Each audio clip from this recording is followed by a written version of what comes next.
everybody, Shelby Nobody Else's Auto. We are back here at, yes, Auburn Cord Duesenberg, one of the greatest places on earth with my good friend Doug Prey.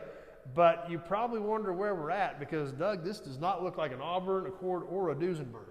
No, it's absolutely not. And like I shared with you before, it was a friend of mine, a friend of a friend of mine, and he said, I inherited this car, and it's a really rare car. Would you consider restoring it? And first thing I said was no, because it's not an Auburn Cord or Duesenberg. But when we started looking at his provenance and his paperwork on it, we found out this is one of one. It raced in England back in about 65 or 66. Came to the United States to try to compete with the GT40s. They bought a Cobra, 289 Cobra motor from Shelby, and everyone tried to compete with the GTs with this car. And so this car got built but never raced because the team they were selling to went with Lola instead of Lotus. So this was one of one, the only one ever built with the 289 Cobra in it. And you'll see the engine in a minute, but a crazy 400 horsepower, 289 motor, came from Shelby. This car weighs 1,800 pounds. I can't imagine driving it. It's right-hand drive, just a little crazy, fast race car. So Lotus put their racing front end on it. It's got knockoff wheels and the racing wheels and tires. Of course, the rear engine car or mid-engine car, so when that beautiful little Cobra motor's in there, it just blows you away. It will have a scoop on top of the roof for the induction for the air to get to the little Cobra motor. But crazy fun, very, very rare. It's been verified by the aficionados from Lotus. It's all the real deal, everything numbers, everything jive. And so when the car raced in England, it raced and it was white.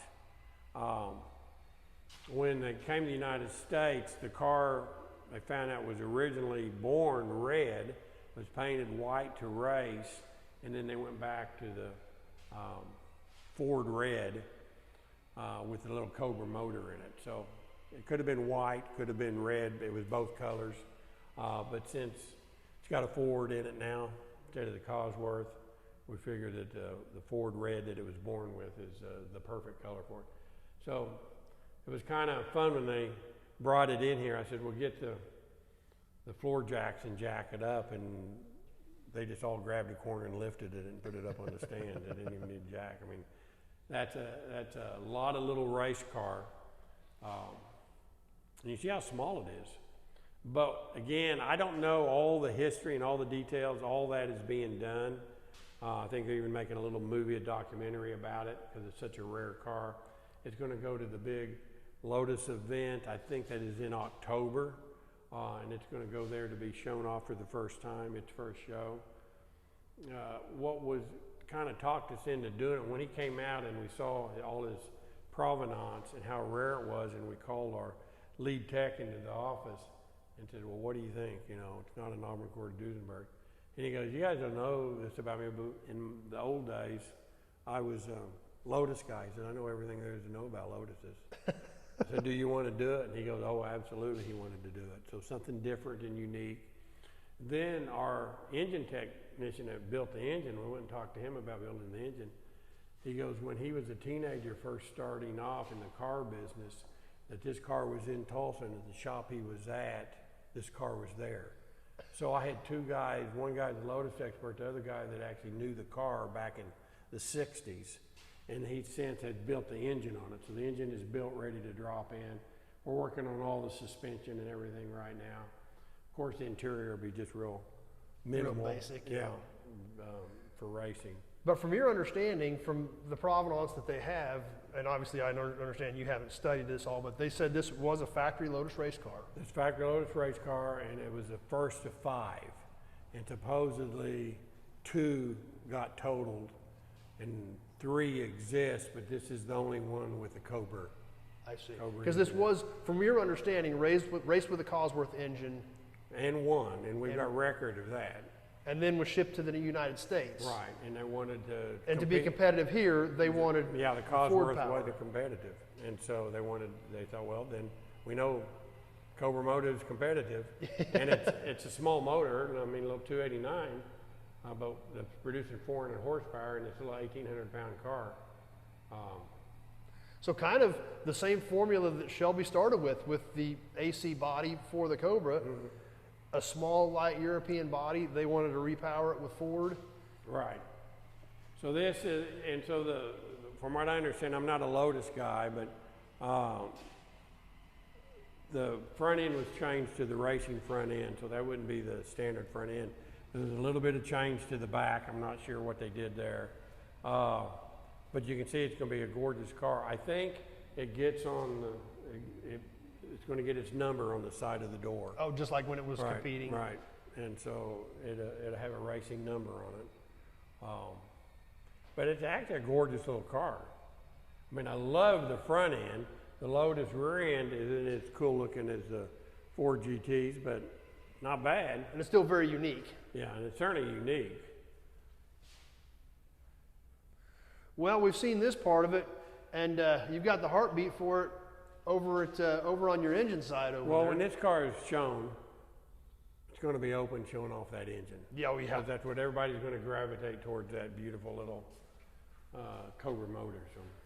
So let's run over and take a quick look at that. Okay, let's go see it.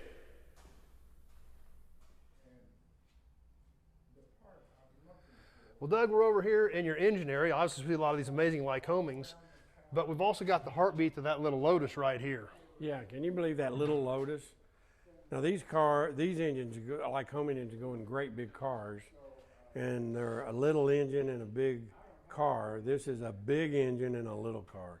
I mean, I love the look of it. It's real deal Cobra. It's the engine that was in that car back in 1966. All the numbers on this engine match up, have been documented.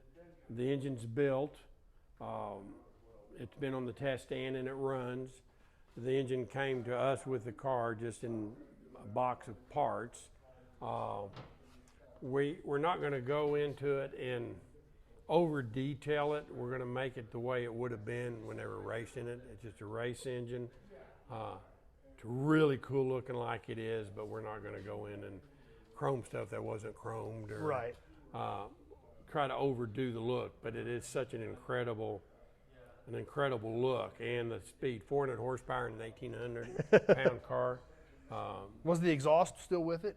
Yes, all the exhaust was there. In fact, the exhaust has had a little bit of damage on it. We decided somebody else had repaired it, and we haven't decided whether we're going to go ahead and replace it. We don't know why. I mean, there's a little ding in the exhaust, and somebody hit the exhaust over there. We don't know. The car, we know, had been had at least one crash in a race, and I don't know if it was with this engine or not. We just don't know that history. They're still digging up more and more history on this car, but the fact we know it's one of one. Yep. And it's a Lotus with a real deal Cobra supplied by Shelby in 1966. And again, we don't know if it ever raced with this engine in it or not. We know it was built and we know it was running, and I'm sure it went around a racetrack, but we don't have any documentation of any particular race. But didn't you say the owner has actual correspondence from Shelby About this when they engine. bought this engine for Right, that car? Right. Yeah, he's even got a letter in there with Shelby telling him how to tune the carburetors on it. Oh, wow. Yeah, from Shelby. So, yeah, so it's out of our wheelhouse. But again, if it's a car, if it's an engine, we've got the talent around here that can literally Oh, absolutely. build any engine or do it all. I mean, we've got some real talent and some pretty young talent that can still, jump into this old technology and sort it out. Yep. And we've only got a couple of the old school, older guys still here. Almost everybody now is the younger generation. I was the younger generation. I'm not anymore. I'm now the older generation. But anyway, this is just a fun project. We're doing it for a friend. It's a very rare, very valuable car that nobody's ever seen. It will be displayed at the Lotus show in October, and I said, is there any way that he'd let me drive it around the track? We thought about taking it out to Howlett to test drive it. And the answer was yes, if you can get in it. And I'm too big to get in the thing. So apparently the race car drivers were a little very small. Smaller, or at least not. Well, it's not a very big car, that's for sure. No, it's a small car, and it is low to the ground. And if you did get me in it, I might not get back out. Yeah, we won't have to damage the roof to get you pulled back out of there Yeah. after all that work. We'll see. But anyway, again, it's just for fun. Like my dad's favorite saying to the customer, bottom line is you're having fun. Oh, absolutely. Customer's having fun. We're having fun. That's what this is all about. So. And like I said, with the level of talent that your craftsmen have here, you guys can do this other stuff. Yeah, we can. There's not anybody around here intimidated by something unique or different. Yep. Now, we do get some stuff in here, and the guys will go, how in the world did they do that? And we've got to figure it out and learn what the technology 100 years ago was. This, for them, was just easy. Yeah. You know, that's a week's build compared to sometimes months to build these other engines. Yep. But definitely a fun little project for you guys, something a little different, but really cool. Yeah, and so we'll take on stuff if people want us to, and we've got time and room to do it. But the guys wanted to do it, and the friend wanted us to do it, so we said, oh, let's go ahead, why not? Yep. Well, that's cool. Doug, once again, I thank you for your time. Yeah. Awesome. I love coming by here. Always something cool and really something different this time with this little Lotus here. I mean, if the Auburns and the Cords and the Duesenbergs that we've seen here aren't cool enough, you're one of, what, 5 built? The only one that was sent here and repowered by Ford. Right, but the only one with a Ford, right. Yeah. So you got all spectrums of the rare and special here. Yeah. The only thing I can't say, it's not like Lycoming, but that's okay. Doug, once again, thank you, sir. I appreciate it. Sure hope you guys enjoyed this one. Even though it wasn't Auburn Cord Duesenberg, we kind of threw them for a loop on this one, I think. Yeah, no, it's fun. But that's okay. So stay tuned. We got a lot more cool stuff coming up. Thanks for watching, everybody. We sure hope you enjoyed something that wasn't Auburn Cord Duesenberg here. Yeah. Okay.